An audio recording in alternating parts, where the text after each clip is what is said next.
जय श्रीराम. उद्धव ठाकरे साहेबांना भेटून परतीच्या प्रवासात संभाजीनगरला येतो आहे. अर्थात बऱ्याच लोकांना असं वाटलं असेल की अरे आपल्याला कोणीतरी सांगत होतं की मशालमध्ये हर्षवर्धनला मी घेऊन जाते आणि त्याला बंगला बांधता येतो पण घर ठेवता येत नाही.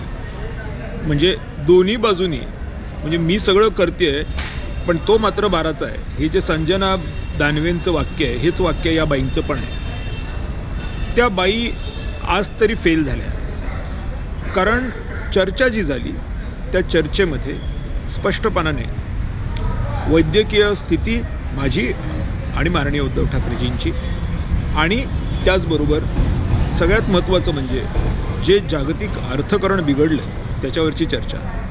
प्रामुख्याने हे दोन विषय आज झाले. या विषयाला अनुसार पुढे जगाच्या, भारताच्या, महाराष्ट्राच्या, मुंबईच्या, छत्रपती संभाजीनगरच्या या सगळ्या एकंदरीत अर्थचक्रात अतिशय अडचणीत सापडलेल्या लोकांना बाहेर काढण्याच्या दृष्टिकोनातून काय करता येऊ शकेल याच्यावरती विश्लेषण करून निर्णयाची शक्यता आहे. पण हे जे चाललं होतं की आता पक्षप्रवेश होणार आणि मग मुंबईला गेलेले आहेत, आज पक्षप्रवेश निश्चित आहे, अशा पद्धतीचा निर्णय कुठलाही झालेला नाही आहे. आणि एवढंच नाही तर मी यापुढेही गोष्ट सांगेन की आजची माझी भूमिका ही मुळातच संकट जे घोंगावतं आहे सगळ्या जगावरती, आर्थिक मंदीचं.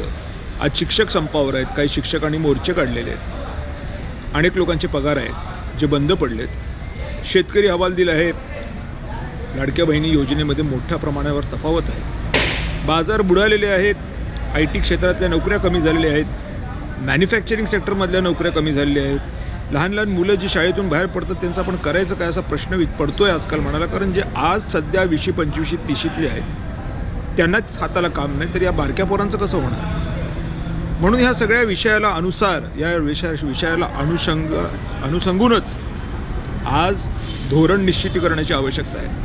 म्हणून अगोदर राष्ट्र आणि मग राजकारण याच गोष्टीला मी तरी मनापासून समर्थन करतो.